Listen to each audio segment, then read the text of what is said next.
Hello student, good morning. जय श्री राम। आज की तारीख है 13 सितंबर 2023।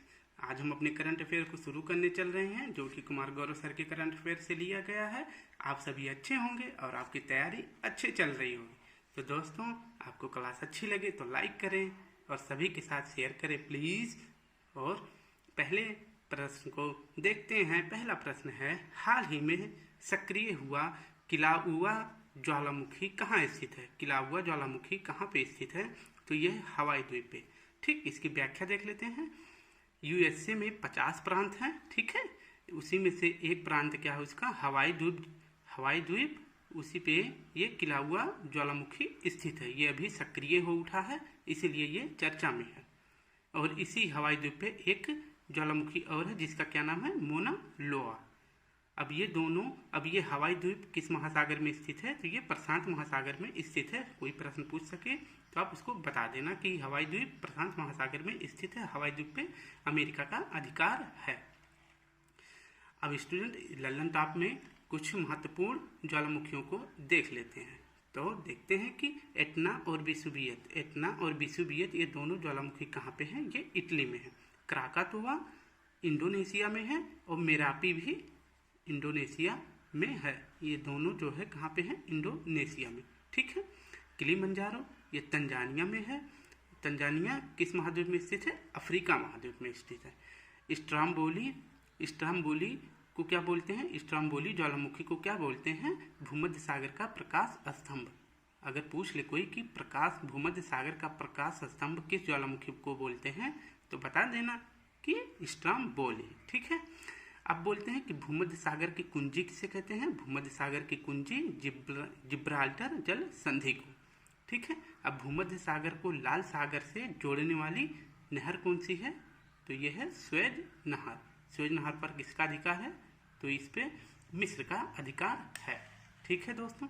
अब लास्ट देख लेते हैं ज्वालामुखी कौन सी है? कोटोपैक्सी। कोटोपैक्सी इक्वाडोर में स्थित है, ठीक है। इक्वाडोर में स्थित है। इक्वाडोर ये साउथ अमेरिका का एक देश है। वहाँ पे एक है कोटोपैक्सी। यह कोटोपैक्सी जो है विश्व की सबसे ऊंचाई पर सक्रिय ज्वालामुखी है। विश्व की सबसे ऊंचा सक्रिय ज्वालामुखी कौन सा है? तो आप बता देना कौन सा है? कोटोपैक्सी। और ये किस देश में है? इक्वाडोर में। इक्वाडोर किस महाद्वीप में स्थित है? तो ये साउथ अमेरिका में स्थित है। प्रश्न दूसरा देख लेते हैं स्टूडेंट।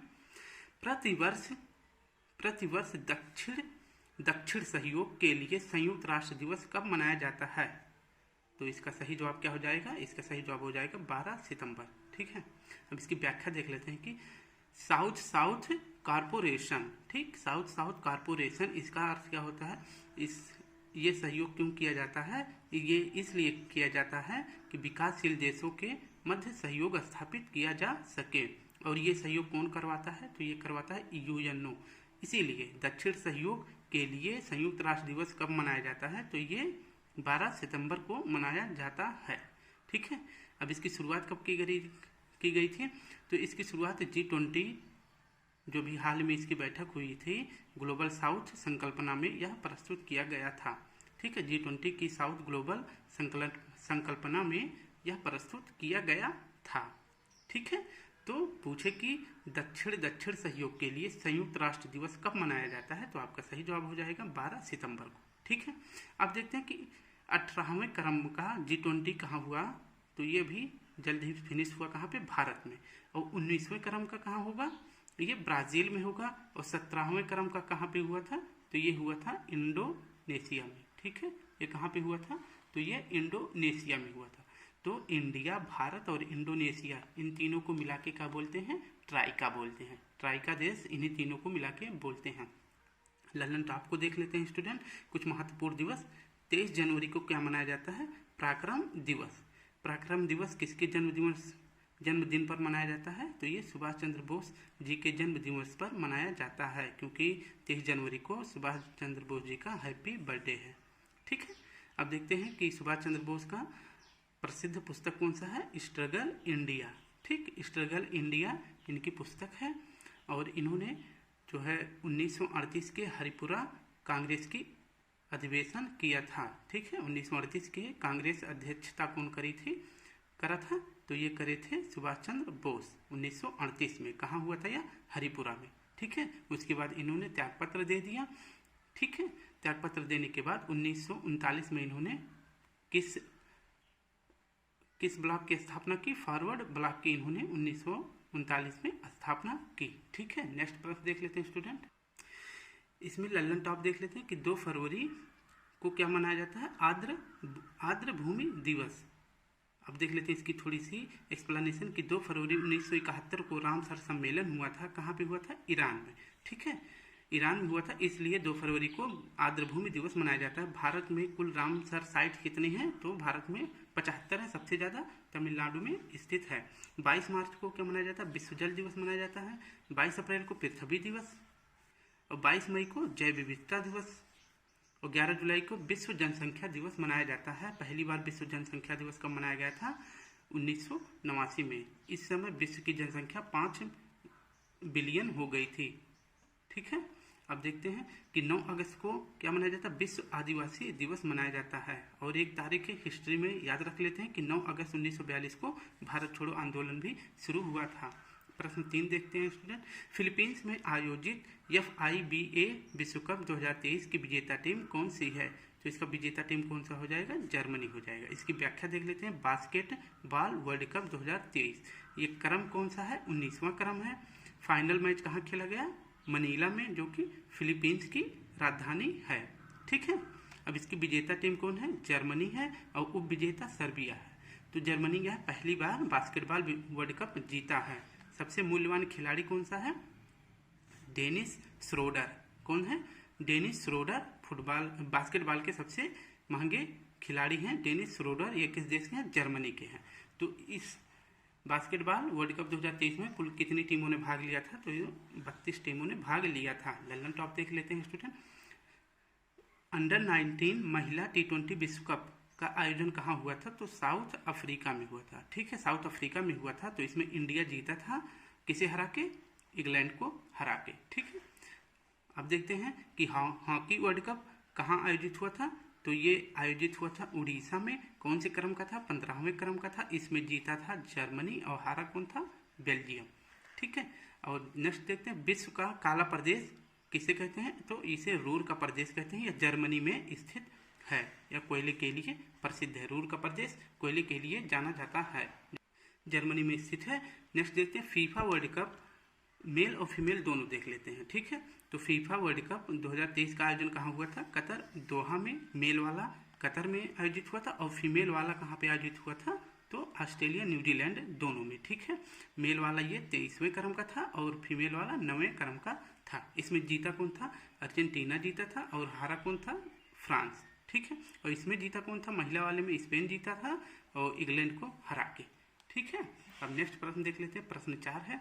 हाल ही में सामरिक परमाणु हमला पनडुब्बी किन उन ओके किसने लॉन्च किया है? तो ये पागल सुल्तान उत्तर कोरिया का जो है, किम उन किंग उत्तर कोरिया का। ठीक, तो इसने लॉन्च किया है। नॉर्थ कोरिया ने पहली परमाणु पनडुब्बी लॉन्च किया है, जिसका क्या नाम है? किन उन ओके। ठीक है, इसका रेंज कहाँ तक है? मारक क्षमता कहाँ तक है? साउथ कोरिया से जापान तक। ठीक है, भारत में देख लेते हैं कि पहली परमाणु पनडुब्बी कौन सी है? तो इसका क्या नाम है? INS अरिहंत। ठीक है, भारत में कौन सी परमाणु पनडुब्बी है? INS अरिहंत। ठीक है, अब नेक्स्ट लल्लन टॉप देख लेते हैं कि खैबर फतेह खुर्रमशहर ये किस देश की मिसाइल है? तो ये ईरान की मिसाइल है।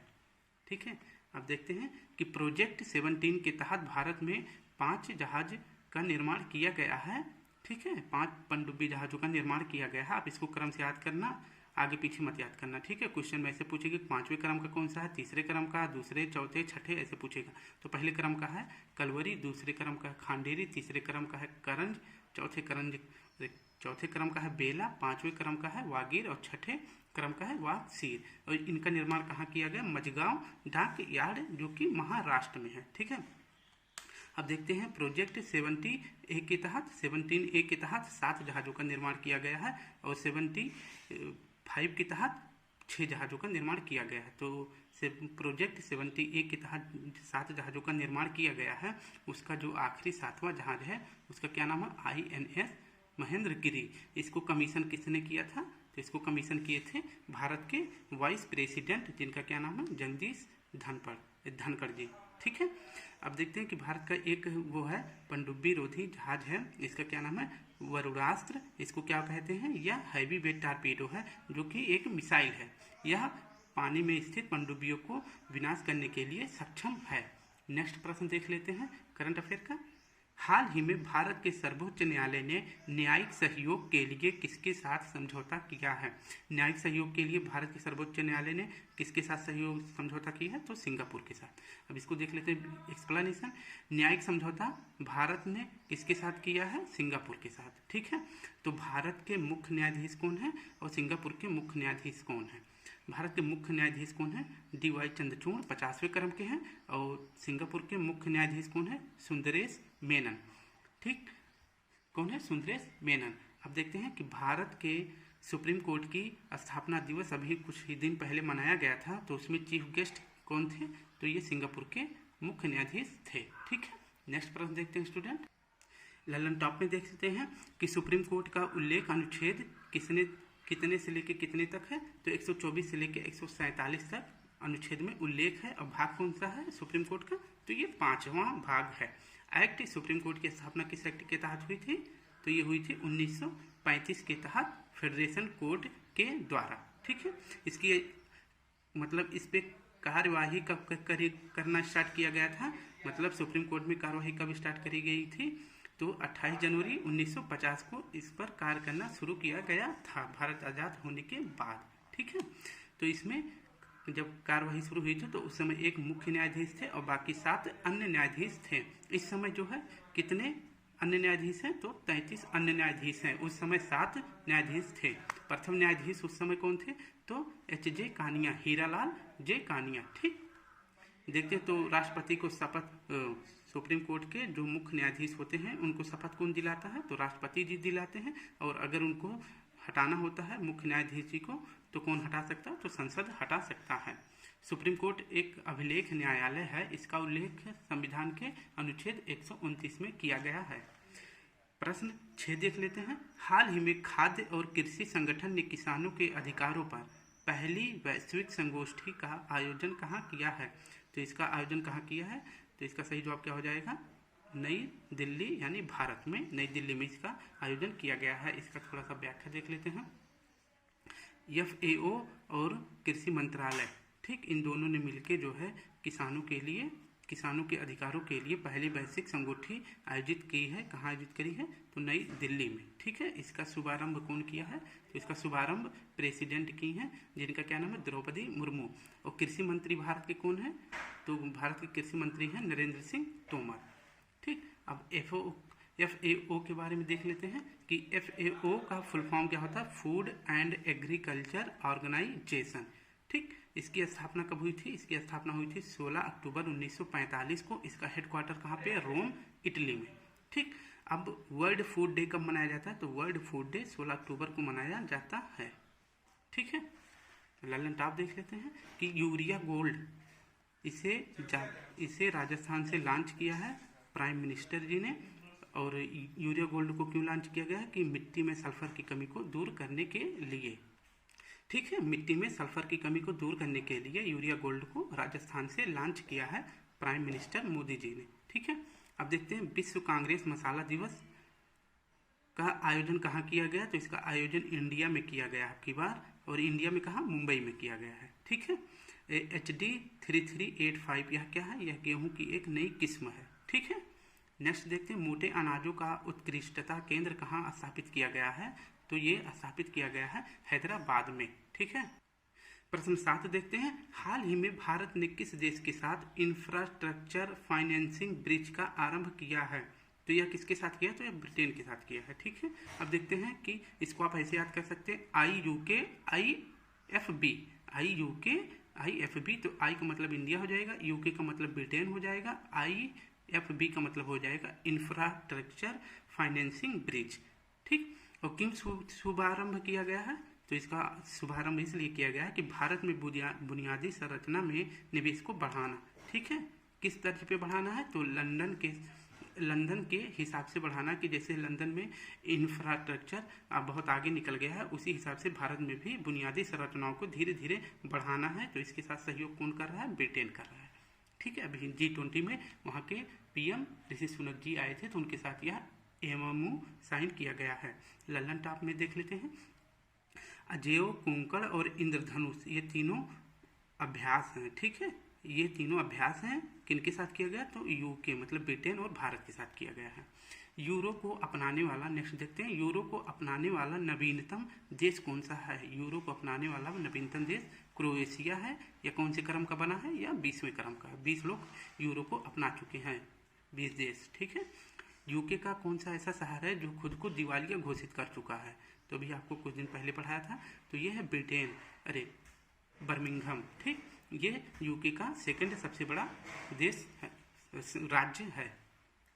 अब देखते हैं कि ऑपरेशन गोल्डन आर्ब क्या है। गोल्डन आर्ब ये है कि वहाँ के जो UK के जो किंग हैं, किंग चार्ल्स III, उनका जब ताजपोशी हुआ था तो उसी को क्या बोला गया?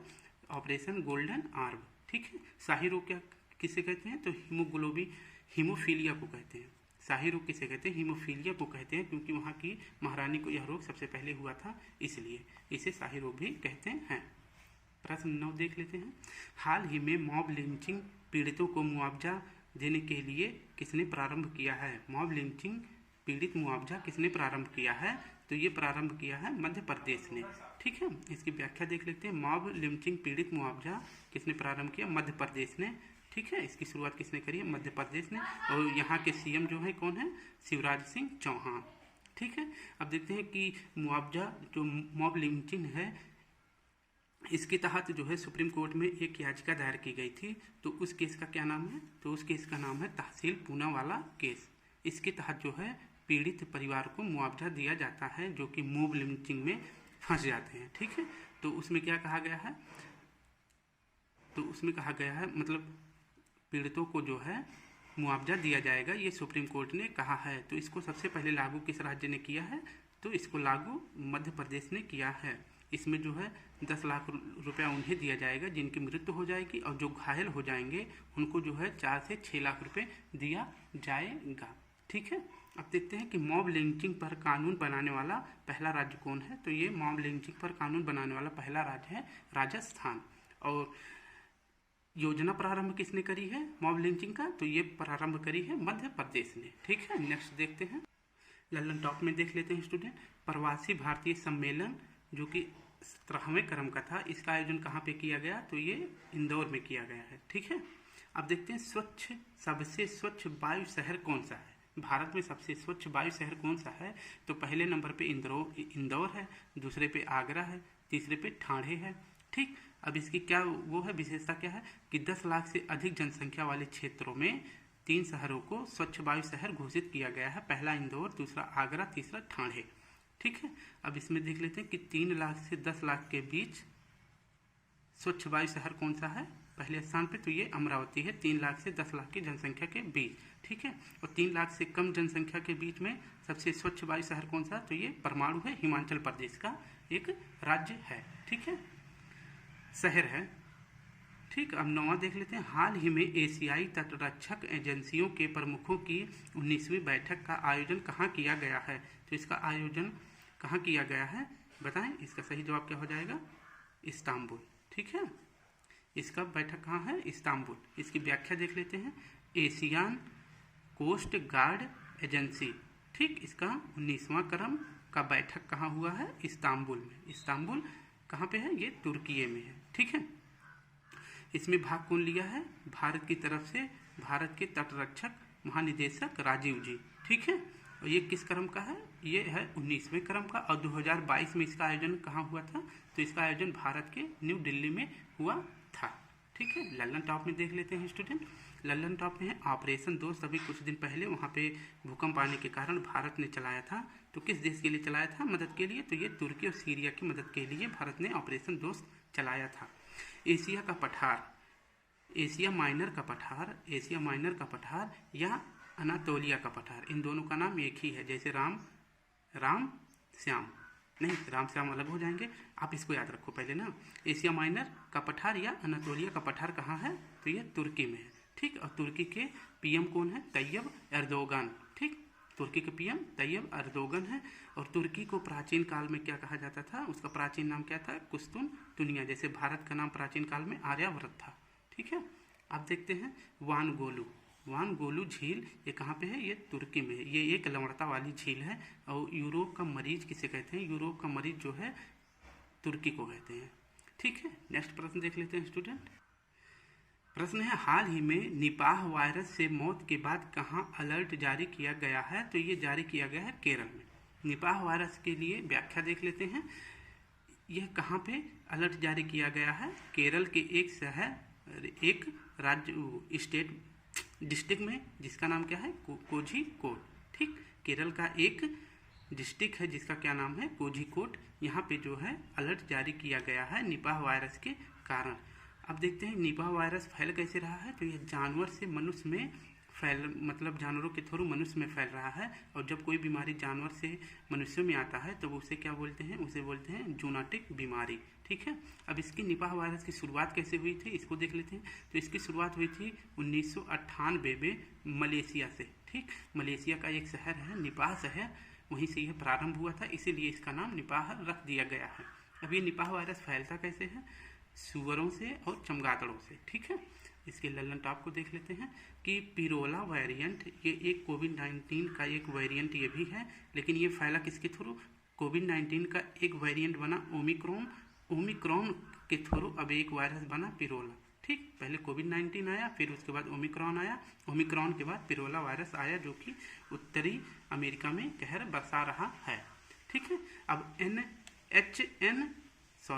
H1N1 वायरस किससे फैलता है, ये स्वाइन फ्लू से फैलता है। ठीक है, अब H5N1 ये बर्ड फ्लू डिजीज के लिए वायरस है। ठीक है, हाइड्रोफोबिया, इसका क्या मतलब है कि हाइड्रोफोबिया का मतलब है कि पानी से डर लगना, इससे क्या रोग होता है, रेबीज होता है। ठीक, हाइड्रोफोबिया मतलब रेबीज कुत्ते के काटने से होता है, या कोई जंगली सियार हो गया उसके काटने से रेबीज हो जाता है। रेबीज में कौन सा वायरस होता है, तो ये होता है रेबिडो वायरस।